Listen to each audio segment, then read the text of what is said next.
Ew, snake hole. Ready? Yeah. Okay. Alright. Well, you're the official button presser. It's an important job, and I just don't trust you to do it. Somebody's gotta do it. Alright.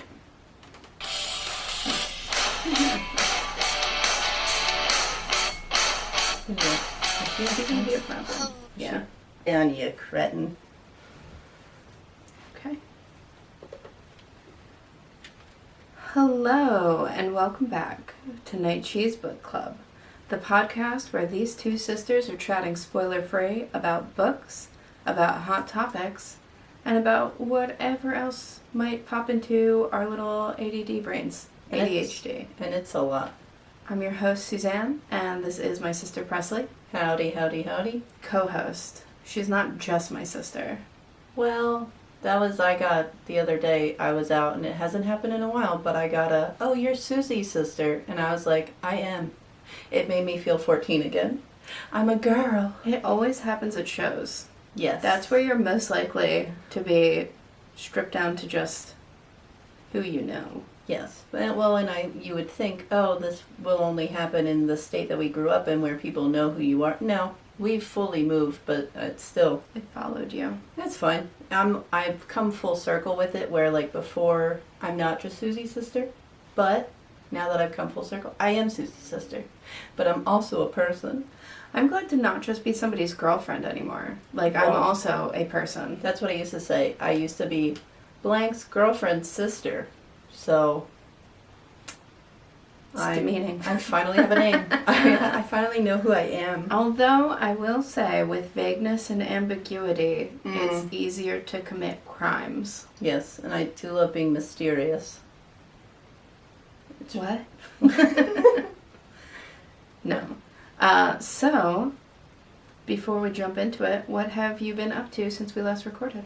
Well, one of my highlights on the week was me and our mother went to dinner, and it was actually really fun.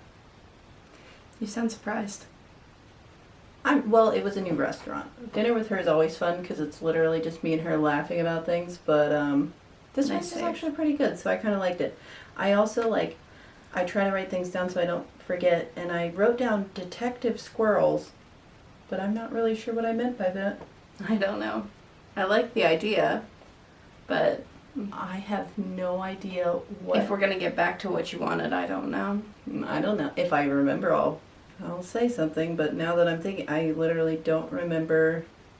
They would just look good in a Sherlock Holmes cap with glasses. Right, and a trench coat. But I don't know what that means. I don't know if the squirrels know. I just remembered. Oh, okay. You planned this.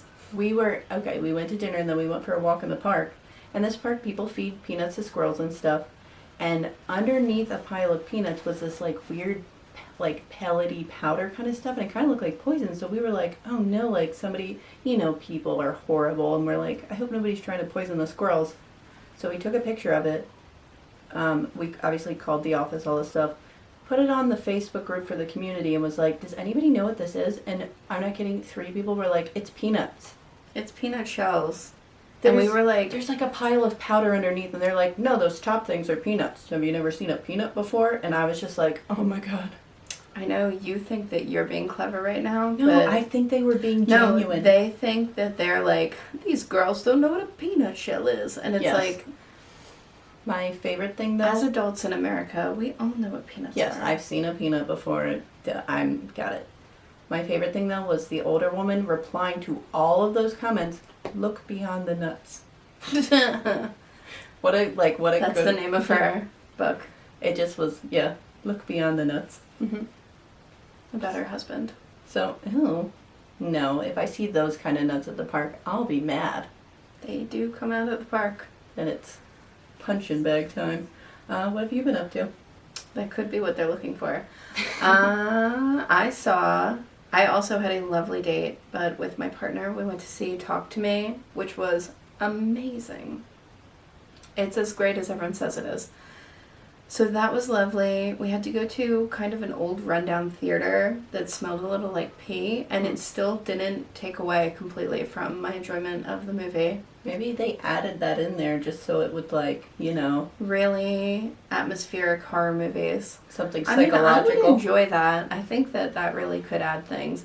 Have you ever heard when Vincent Price debuted House on Haunted Hill, there were so many more theatrics that went into it. They had, like, a ghosty sort of thing, like, from the ceiling. Oh, yeah, fly down from the ceiling. Yeah, and that people literally just shat themselves and ran away. I think that's a great idea of, like, scaring the audience. I mean, nowadays it'd be hard just with the internet. People would be like, I got scared here. Yeah. But nobody keeps a secret. Yeah. No, I love that. Or, like, even going to see, like, interactive things. It's a lost art, but it's still a lot of fun. Yeah, it was really good. We got barbecue after. That was delicious. But, and as people, we love music. We've gone to shows since we were, you know, like young teenagers and probably before that too. Like, not to brag, while I was in utero, Mother and I did see Alice Cooper for a Halloween show. And she was dressed as a skunk. That sounds right. Yeah. So my first Halloween costume was Skunk Fetus, which is now my nickname. I was like, that's, yeah, and a good punk band. But even though I love music, they had an open mic night for musicians, and they were all really good white dudes with guitars. Oh no. It was the worst. Definitely the part in the Barbie movie, but to a crowd. Oh no. We were just like, oh no. Yikes. They think we want to hear this. And it was so bad. I'm sorry if that's one of you. They were so bad. But then at the end of the night, the sound guy came on. Beautiful voice. I love was that. like, why weren't you playing the whole time? It was a very like a soulful kind of country. It was really good. And those 3 songs really turned it around. Okay. Yeah. It's always, you gotta end on the high note. I wonder how often he does that. I don't know. And the only way he identified himself, he did an original too, and it was great. The only way he identified himself was Storm from Havre de Grace. Oh. So, I mean, I don't... That's mysterious. We'll track him down, I guess. Yeah, that's mysterious. You know what? That makes you want it more. I was about to say, at first I was like, what? But then I'm like, well, that is intriguing. What does that mean? He was really talented. Okay, yeah, okay. Don't worry. Yeah, it was great. So, Strange Occurrences with squirrels and things. Mary. What a book. Mary, An Awakening of Terror by Nat Cassidy. Yes, it's, What a cover. the cover is quite good. It really is like something that catches your eye and stuff, and it pairs with the book so well. And, you know, who doesn't like some nice artwork and stuff? Even though it's a bit scary. Yeah. I think it's meant to look like The Death of Marat, which is a famous painting. Sure. But with some modern takes. This is really something. You can tell. So, Nat Cassidy, we have interacted with a bit online. we have? We have. You have. I guess I have. Online stuff, guys, you're getting one or the other, and I think eventually you'll be able to tell. We are one. But yes, it's hive mind sometimes, so don't Yeah. worry about it. But yeah, I mean, that's one thing that's been really cool about, like, Bookstagram or whatever, like, all the online stuff, like, actually hearing from some authors has been really cool, and I think everyone we've interacted with has been So just nice. really awesome, and you're like, how is it possible that you're a regular person? Because I don't believe it. It is funny, like, you would think that people are like, you know, you'll never talk to these people, but now with the internet, it's like, hey, person that I would never normally talk to. Yeah, and it's very, like, I don't know if other Bookstagram people feel that way, but it's very much like, I don't want to bother them also. Oh. So I'm, like, trying to make sure that what I'm doing is not bothersome and is supportive, because I think that in being honest about reviewing, you should be, and that reviews are for other readers Right, yeah, like, more than writers. telling them whether you liked it or not, like, if It's rude, honestly. Yeah, telling them you liked it is enough. If you didn't, Yeah. And if you didn't like it, then keep it to yourself. You don't need to say that to them. yeah, you can tell other people. There's a lot of people who post like really like unreasonably mean reviews. Or like so long where I'm like, how long did you... Yeah, why did you write 5 paragraphs about hating this book? When I'm angry, usually after, I'm not kidding, like 5 minutes, I am like, you know what, am I that mad? And I've usually let it go. I can't imagine sitting down to like, I don't know how they do it. Like, Write a whole thing when you're boiling with rage for like at least 20 minutes, let's say, about a book that you didn't like. Like, you know what I mean? Yeah. That's a lot. That's a lot. No, it's too much. It's too much. And then like in tagging the book, I mean, I'm not saying like hide your bad review, but like don't tag an author in a bad review and don't like call them out on the internet and like make them feel like trash, because like that's like a real jerk move and you don't need to do it. Not helpful. Yeah. It's so be not kind. Constructive. That being said, like we will be honest about books that we do and don't like. Yeah, which we have been, and like I'm not scared of disliking something, but usually, if I dislike it too, I don't really finish it, and then that's what it is. It wasn't for me. And like still be polite. Yeah. Yeah, and like, because it takes so much time and effort to create things too. That like, come on. That's so true. And just from like the little bit I know of traditional publishing, once you write your book and then it's getting like published, so much of your original stuff is liable to be changed. So it's sometimes that stuff is out of your hands completely. Yeah. So that being said, I did a little looky around Nat Cassidy's Instagram, which looked really fun, honestly. But I saw born in North Carolina, which, who doesn't love North Carolina? Raised in Arizona, which with this book I can see that a makes lot. a lot I can of sense. see a lot of you can that. tell they've spent a lot of time in the desert. In the desert. And that Desert. they are currently in New York. And like a lot of playwriting stuff, a lot of creative stuff. So it's like, you can tell though, just with the dialogue and stuff with this, and the internal dialogue too, it screams playwright. Yeah. His partner's an actress, I believe. And it all just checks out. yes, it's very... It's theatrical. Yeah, deserty. Yeah, it's very atmospheric. Yes, which, I mean, okay, so personally, I did really like this book. I thought it was good. It was very long, which I feel like it was okay with this, but overall I really enjoyed it. I liked... Yeah, if you're liking it, and like I loved it. It was like a 5-star read for me where I was just very engrossed in what I was reading. And so I didn't mind that it was so long. I could see if this sort of subject matter isn't your favorite, it might go on a little bit too long for you, but yeah, that's how I feel. It's like horror's don't not cater to the horror's haters. not completely my bag, which is why when they go on for a long time, I'm like, woo. But like, I didn't mind with this actually because it was engaging enough. Yeah, agreed. I really think it was. I don't know. The characters were really well fleshed out. He has a new book coming out soon. I would read super another excited. one. I would read another one of his books. I can't believe this was 1, a debut. Oh, I know. And 2, and I'm sure we'll get more into it, I can't believe that this was written by a man. When I was reading it, I was certain that Nat was a Natalie or something like that. And after finishing it and then going to look into the author, I was like, what the what? How do you know what this feels like? And even just at the end of the book, doing his afterward thoughts of saying something like, I don't know if it's my place to write these things and stuff like that, that makes it even better because you're conscious of like, this is women's topics. Should I insert myself? And to me, the answer is yes, because you know, if you can put your ideas out there, whether people are going to like it or not, I don't know. But I did like it, and I thought it was like, it's shown of that he asked women their opinions about it and asked for input. And that he truly, like, knows women. Yes. He's not somebody who assumes that he knows women. Like, he knows them. Yes. Has, and again, an assumption, good relationships with them. Because you can usually tell, like, when you're around people, like, you can tell what kind of relationships they have with the opposite genders and stuff. Yeah. This is going to be a very hot take. Not super hot. This is a Mild. before boiling take. Whoa. Well, that's pretty hot. Oh, no. Well, I'm not going to give you a specific... Okay.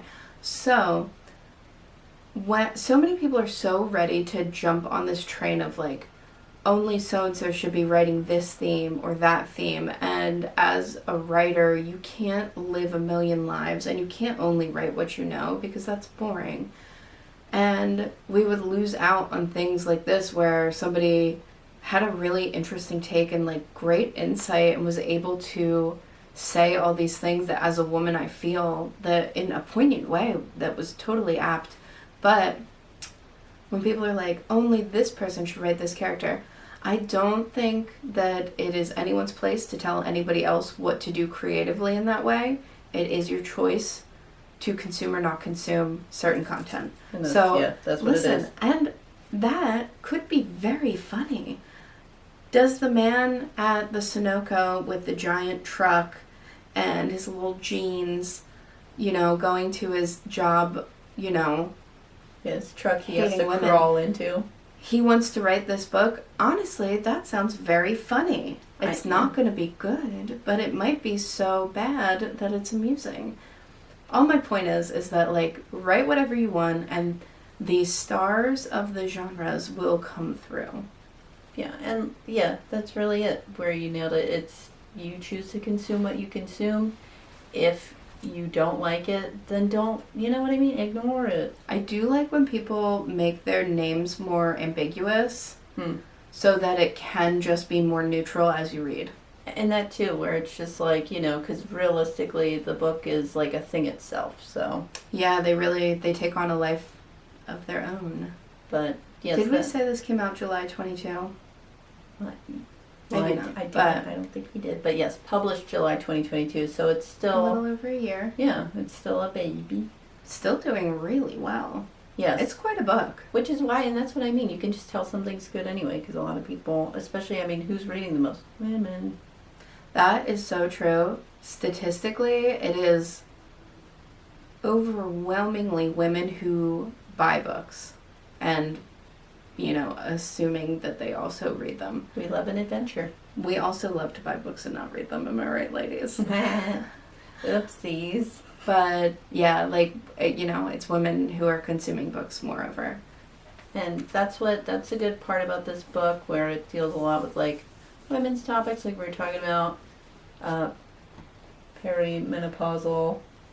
Yeah, that was surprising. It's nice to hear things that, like, you know, And people don't talk about. yeah, a story that's not focused on, like, a super young or super old women. It's like this whole quiet generation that doesn't get a voice. That, yes. like, they feel invisible. they're the ones to watch out for, really. Yeah. Alright, so we're gonna get to the synopsis. Mary is a quiet, middle-aged woman doing her best to blend into the background. Unremarkable, invisible, unknown even to herself. But lately, things have been changing inside Mary. Along with the hot flashes and body aches, she can't look in a mirror without passing out, and the voices in her head have been urging her to do unspeakable things. Fired from her job in New York, she moves back to her hometown, hoping to reconnect with her past and inner self. Instead, visions of terrifying, mutilated specters overwhelm her with increasing regularity, and she begins auto-writing strange thoughts and phrases. Mary discovers that these experiences are echoes of an infamous serial killer. Then, the killings begin. Mary's definitely going to find herself.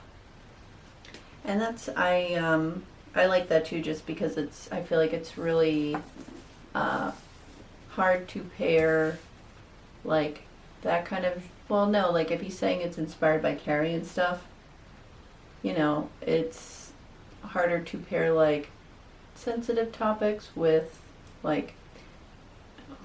It takes a deft hand to make horror out of very sensitive things that aren't often talked about, but when you can do it well, it really heightens things. The same way that comedy heightens horror. That's what I These, meant. delicate But topics. in a nice way where you're not just like, this is bah, bah, bah, like Or trying to be gross or anything like that. It's just like well done. extreme. You don't make it extreme, but it's still like an important topic and stuff like that. Yeah, and it's, like the Hitchcock version of slowly building up tension and horror, and that by the time the scary stuff's happening, you're like very invested in the characters. Yes, because like you like Mary. Mary's great, I think.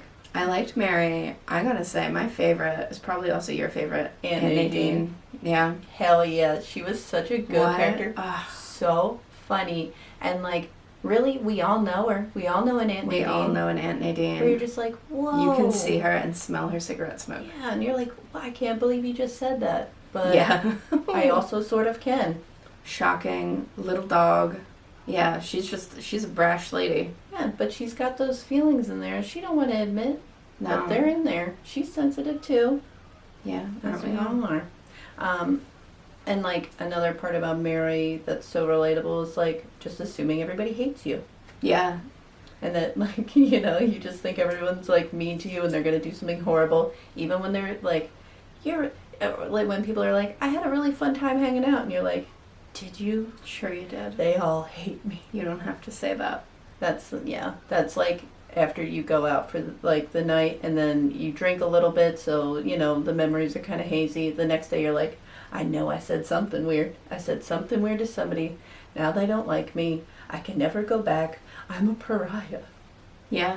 You think, did I take my pants off in the middle of that room? I don't know. Yeah.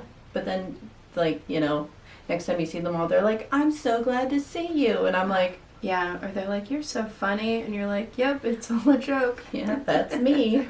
Just the jokester. Yeah, definitely. It's so relatable, like, that is not only as a woman, but as an outsider. Or somebody who just feels like an outsider, because my partner and I actually were talking about this, that it's so easy to feel different because everyone is different.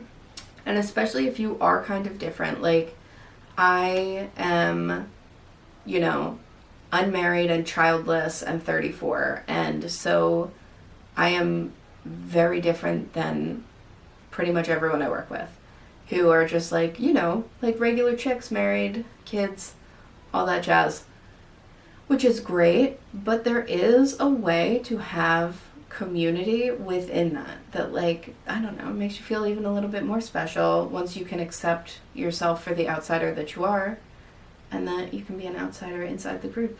Yeah, or like find different ways to connect with them that don't involve those like things that women should or shouldn't be doing, because at the end of the day, we just humans. You just do what you want, baby. Yeah, and like we'll talk about anything. Yeah. And then, talk about that and then go home and assume that she didn't like you, but find out that they do. Because actually, I can't even think of the last time I met someone and I was like, ugh, I don't like them at all. Everyone I meet's usually very nice, especially other women. That's so true. I have a very small handful of people I dislike. And for the most part, I can avoid them and never have to think or see them. There's just a very few that I have to interact with, and it is the worst, but it does give me some comedy gold. It's always at work. It's always at work. And like, I'm there for money, so if they don't want to argue about money, then I'm like, well, gotta go. And then I'll go stand in the bathroom stall until you go away. Reminds me of elementary school. The good old days. I also did want to just jump into saying, not even jump in, I just did want to touch on that I loved the themes in this book. And I don't want to go too much into stuff, even though it's long. I don't want to give anything away, because even certain characters that came up were like kind of a fun surprise, and that it felt like that I was surprised in like getting to know them. So I don't want to go too detailed into it, but it was just like the creepy characters combined with like supernatural stuff, cults, aliens, astrology, weird desert stuff, like mental health issues, ghosts. Talking about podcasts. It's all just like really wrapped up well into this book, where I'm like, I love where you're going with this. It felt very real, and like, especially as people who talk about all of those kinds of things, it felt like it had a lot of good stuff. It did. Well, I believe you've prepared It's our exciting game and fun and games portion. It's not necessarily a game. It's more of a, I'm going to talk about this because I thought it was very interesting, and you're going to listen. And, well, you're all going to listen. Everyone and then listens. You can make comments on what you feel you need to make comments of. Because obviously in the book, she has her little loved ones. Is that what they're called? Yeah. Oh. Loved ones. Yeah, the little... I'm little gonna chop this part up. The loved ones. Yeah, whatever they are. Those little figurines. Those little glass figurines. Mm-hmm. So I thought talking to inanimate objects, very interesting. I always love that kind of stuff. So I did a little bit of research, and I used an article from theswaddle.com. And yeah, so talking to inanimate objects, also known as anthropomorphism. Am I pronouncing that correctly? Anthropomorphism? Anthropomorphism. Anthropomorphism. Anthropomorphism. Anthropomorphism. Say it again. Anthropomorphism. Oh. This is becoming a huge mess. It's been linked to social intelligence and often higher empathy, which you can absolutely see because, you know, we all have those objects that are our little preciouses. I think of just the concept of animism is like a easier way to say it, I guess, that people put it, where everything around you has a soul and that you can interact with its soul. So that's, I mean, live and unalive things. Yeah. Both. My crystals talk to me. Go on. And as humans, we have a driving tendency to look for faces and things, which We sure do. Which I think is really funny. Yeah, you just want to make sense of stuff. And so this is the one thing that I found very interesting about it. We associate unpredictability with humanness. So something that like breaks a lot or needs more repairs or attentions, we often attribute personalities to them because it's unpredictable. We see them more human and we name them. So like your broken car named Gertrude, and you're just like, why are you doing this to me, baby? And you're like rubbing its bumper. I do That call got them weird. Greta. Greta? Mm-hmm. Mine's Hans. They have to be German because they're German cars. And Although, well, alright, Hans. I think of it like a ship where it has to be a lady. oh, see, I was gonna say Rudolph, just cutesy, but like, Is that cutesy? Alright, go on with your tale. so, and it has different levels it tends to, so like the higher level being objects that we really like or connected with, and then the second level being more of an emotional attachment to it where it plays a role of importance. So like that coffee mug you use every morning. Just start naming things, everybody. I like that. It's also a important coping mechanism to deal with social isolation and loneliness, and they kind of go hand in hand. Like if you've seen Castaway, where your friend is the volleyball. Yeah. Wilson. Wilson. Because it's a Wilson volleyball. So one of the, because I don't know about everybody, I remember, we all have that pile of childhood stuffed animals that we can't seem to get rid of because if I throw them out, they're going to be upset and they'll die in that trash bag because they can't breathe. So we all have them. So I was thinking, like Toy Story, and if you were a child, or even actually now as an adult, if something started talking to you, would you assume you were crazy, or do you think that it would actually be talking? I would think that it would be talking. You wouldn't go crazy first? No. Actually, I think the same thing where, like, I'm just like, oh my, it's a magic, like, Elmo. Literally, I'm just like waiting for any day when the magic's gonna get kicked up. Yeah, where I can just be like, I knew it. Yeah. I would know that other people would think it would be crazy, so I wouldn't tell anyone. I think I would tell you. I would tell you. Because I don't think you'd assume I was nuts. No, I'd be like, alright. No, I'd be like, show me. What are we doing? But, yeah, so that's what I just... If you could pick one object to start talking. Oh, man. What would it be? I don't know. I literally, I was going to say my toothbrush, but then I was like, no, it would probably just be screaming. What do I use a lot that I would like to speak to? Actually, okay, I know what mine is. I wish that she can't come over here 'cause she'll push a button. I wish that my purse could talk, because then I could take it to the store with me and I wouldn't feel as much social anxiety, and we could whisper to each other in the aisles. Huh.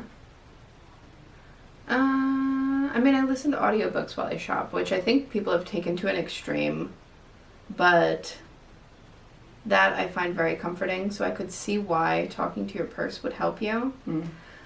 I guess it's kind of basic, but I'm overdone with like Christine the car, but I wish that I could talk to my car. That would be nice too, yeah. Like, I feel like, you take it on adventures and stuff, and it's your carriage. Yeah. I can see it. That, maybe my shoes. See, again, I feel like mine would just be screaming. And they'd be like, kill us! And I'm like, no. Stop yelling. You're so heavy. I paid too much money for you. I need it. Yeah, You gotta last me another 5 years. Or they'd only want to tell you what's happening on the ground, and that would be things you don't want to know. Yeah, but just really want to talk about rocks and grass. Mm-hmm. And you're just like, oh yeah, that's cool. Yeah. Oh, maybe, you know what, maybe it's better that the things don't talk then. Maybe it's better. And we'll find out eventually once the things start talking to us. Or, I mean, I don't know. I think that your house can talk to you a little bit, but if your house could, like, tell you things about itself and about the goings-on around it. That's true, the people who used to live there and stuff, that would be cool. Because that's definitely, like, I'm a huge believer in the house has its own, like, house spirit thing going on, and, thanking it and stuff and talking to it at nighttime. And, just being grateful that it protects me. Yeah, whenever I leave, I say goodbye, house. 'Cause it knows. Yeah, it knows. It knows I appreciate it too much. Yeah. I won't survive without it. Well, I do wish my cats could talk to me. well, yes, that's what Like, animal, if you could yes. just have, like, 10 minutes a year that you could be like, all right, listen, you do this thing, and I hate it. And they would be like, you do this thing, and I hate it. And then I'd go, oh, man. Yeah, So or glad we talked about this. Can you, like, warn me when your tummy's upset? And I'll figure it out. Tell me what you need. They'd say, you didn't want me to puke off the table down onto the ground? Or, like, I'm gonna have diarrhea. And I'll be like, run to the bathroom or something. But, They have those buttons that animals can push. well, those ones, I don't know. I watch those videos and then, like, it just is usually someone saying, like, what do you want? And the dog's like, Mom. And it's like, you want me? And then the dog's like, outside. And it's like, you want me to go outside? And then it'll be like, I don't even know. Sugar cube. And their mom's like, you want a sugar cube outside? Where it's just like, I feel like you're leading this. Those things might have nothing to do with one another, but I don't know. Maybe they just know that they press things and then things happen. I think so. Maybe. And then there's a few that they learn. I think it depends on the dog. Yes. And, like, Yeah. maybe he didn't even mean sugar cube button, but they ain't mad about it. I could see that. Yeah. All right, well, I guess that brings us to the next portion of the evening, which is everyone's favorite, Poetry Corner. I know I've been waiting. Ooh. Okay. You go first. Me? Yeah. Okay. Mine felt very like, I know sometimes they're kind of silly, but this one is more deep or whatever. Make of this what you will. Alone in the world, tormented by everyone. Maybe look inward. I like it. Yeah. And I was trying to think of like a really stinky cheese just because of like, I feel like this book talks a lot about smells and stuff and like stinky smells. So I picked Camembert. And I mean, I love a stinky cheese, so it's not going to scare me away. No, flavorful. Yeah, so it talked a lot about stanky. So I just thought it fit pretty well, and yeah. I can see that. So after our last episode, I was inspired by your branching out. So I also did a limerick for this one. I guess we'll just change it I feel to like it just it's a Loose Goose Poetry Corner. Poetry Corner. We'll call it the Poetry Slam. Okay.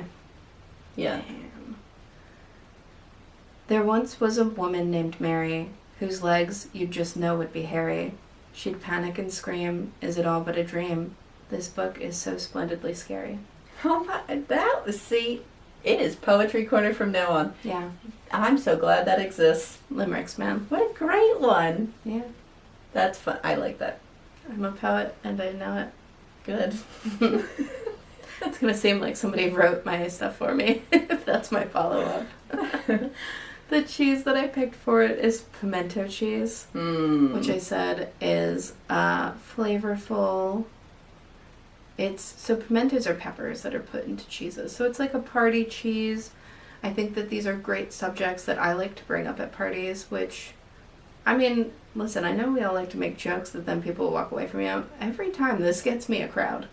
Yeah, and you know what? I feel like pimento's one of those things where you don't know it's in there until bam, it's in a tooth. And then it's just transformative. It's elevating. Yeah, until you bite on it and then you're like, what is this? I like that. Oh. Yeah. So, yeah, poetry. It's fun. That was fun, yes. While we wrap this up, what are you grateful for this week, Presley?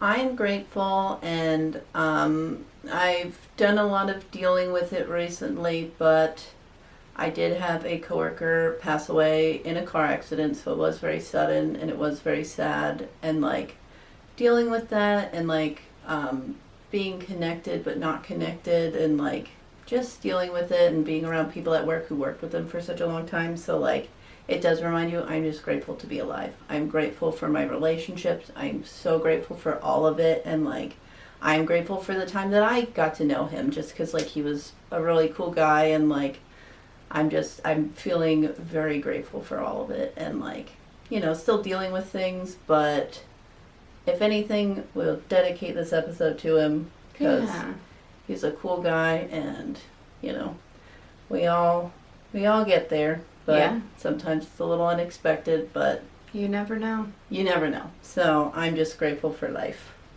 That's a really good point. I said that I am grateful for writers.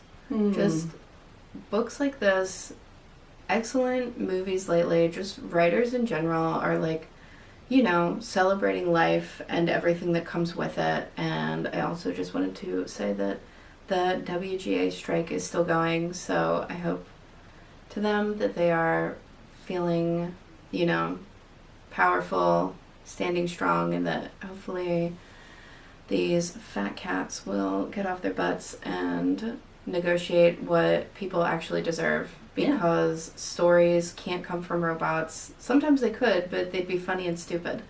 Nothing is going to be able to be made like things like art from a human mind. And what's the point? Why do we have to commodify everything to the point that you're like not paying a human for it? Like, where do you think humans are going to go? Yeah. And like, we all need jobs, and we all need to like get along in society. Live. And like, why do you like, and you're just forcing it, but it's really is like standing together. It's the only way that like, unions, you know, man, we are very supportive of very unions. Pro union. I'm in a union at work. Like, they're so important. So yeah, like supporting any of that kind of stuff that you can, absolutely do it. But yes, that's what them standing together in solidarity really is showing them, which I think is great. Yeah. Strength in numbers. Yes. And with that, we will wrap up our show. We'll see you cats next week, and have a rad one. Go be happy to be alive. Celebrate it. Yeah, like go kiss someone on the mouth. Go do something. Pet a cat. Consensually. Find detective out a situation about squirrels. Yes. Yeah, like there's squirrel drama near you, and you're gonna find it out. Be a voice for those squirrels. Yeah, but stay off Facebook. Yeah, that's not helpful. It's hurtful. It's never, So have a good one, and we'll catch you later. And we'll leave you with read cheese and eat books. Thanks, guys. Bye. Bye.